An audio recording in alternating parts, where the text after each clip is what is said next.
मां चंद्रघंटा की महिमा और उपासना मां चंद्रघंटा नवरात्रि के तीसरे दिन पूजित होती हैं।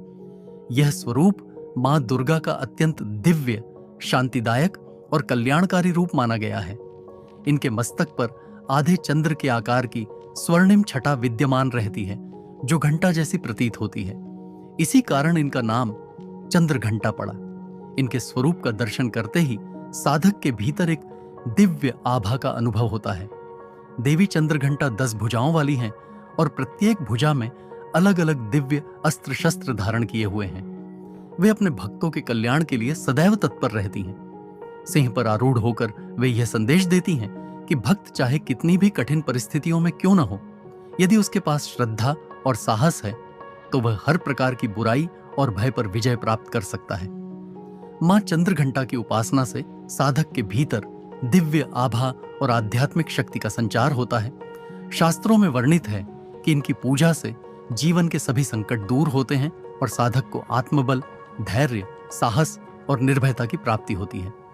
इनकी साधना के दौरान जब साधक अपने मन, वचन और कर्म से माता का स्मरण करता है तो धीरे धीरे उसके भीतर नकारात्मक विचार नष्ट हो जाते हैं। उसके जीवन में आशा और सकारात्मक ऊर्जा का प्रवाह होने लगता है।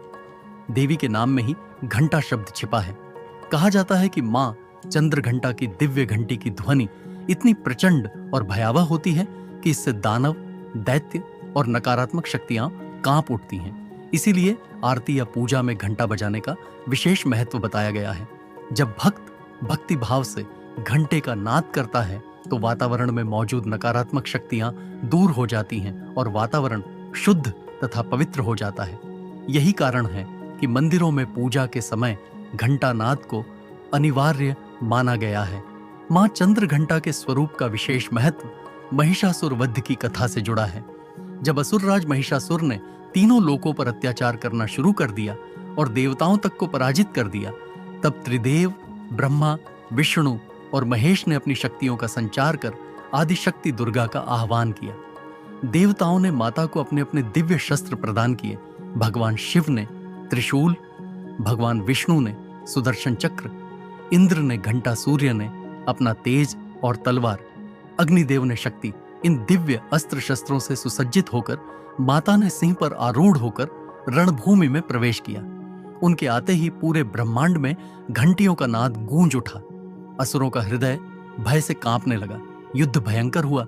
माता ने अपने शंख, गदा, तलवार और धनुष बाण से असंख्य असुरों का संहार किया। अंततः उन्होंने महिषासुर का भी वध कर दिया और त्रिलोक को अत्याचार से मुक्त कराया।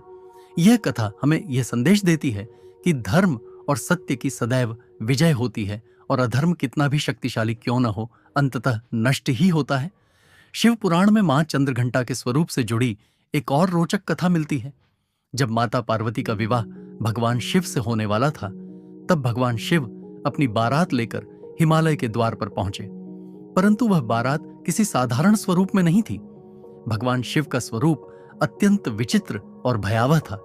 उनके शरीर पर भस्म लिपटी हुई थी, गले में नागों की माला थी, जटाओं में गंगा बह रही थी, मस्तक पर अग्नि प्रज्वलित थी और साथ में भूत, प्रेत, पिशाच और अघोरी स्वरूप वाले गण थे।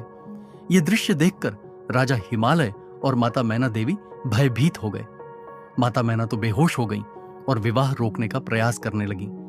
तब पार्वती ने अपने उग्र किंतु दिव्य स्वरूप का आह्वान किया और चंद्रघंटा रूप धारण किया। उनके मस्तक पर अर्धचंद्र की ज्योति प्रकट हो गई और उनका शरीर स्वर्णिम आभा से भर गया। इस दिव्य रूप से वहां उपस्थित सभी का भय समाप्त हो गया, स्वभाव हो गया और बारात का विकराल स्वरूप भी सुंदर और भव्य प्रतीत होने लगा। इसके बाद माता पार्वती और भगवान शिव का विवाह विधिपूर्वक संपन्न हुआ। नवरात्रि के तीसरे दिन मां चंद्रघंटा की पूजा करते समय भक्त को विशेष रूप से पीले या सुनहरे वस्त्र पहनने चाहिए। 1. प्रातः स्नान कर घर के मंदिर को गंगा जल से शुद्ध करें। 2. माता की प्रतिमा या चित्र को स्थापित करें। 3. पीले फूल, विशेषकर गेंदे के फूल अर्पित करें। 4. धूप, दीप और गंध चढ़ाकर भक्ति भाव से आरती करें। 5. भोग में दूध और दूध से बने व्यंजन, खीर, पायसम या मिठाई अर्पित करना शुभ माना जाता है। 6. पूजा के अंत में घंटे का नाद और शंख बजाना अत्यंत शुभ होता है। मां चंद्रघंटा का बीज मंत्र है AUM, देवी चंद्रघंटाय नमः।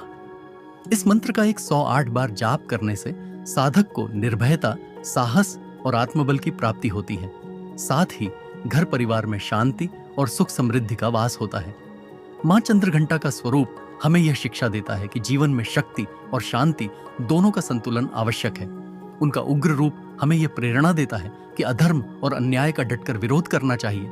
वहीं उनका सौम्य रूप हमें करुणा, प्रेम और शांति का संदेश देता है।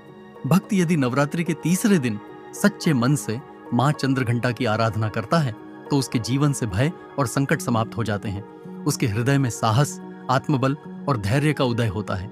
दोस्तों, नवरात्रि का यह तीसरा दिन मां चंद्रघंटा की आराधना के लिए समर्पित है। इस दिन यदि हम सच्चे मन से मां का स्मरण करें तो निश्चित रूप से हमारे जीवन से अंधकार, भय और असफलता दूर होकर प्रकाश, सफलता और शांति का वास होगा। तो आइए हम सब मिलकर मां चंद्रघंटा की पूजा करें और उनके दिव्य आशीर्वाद से अपने जीवन को मंगलमय बनाएं। जय मां चंद्रघंटा।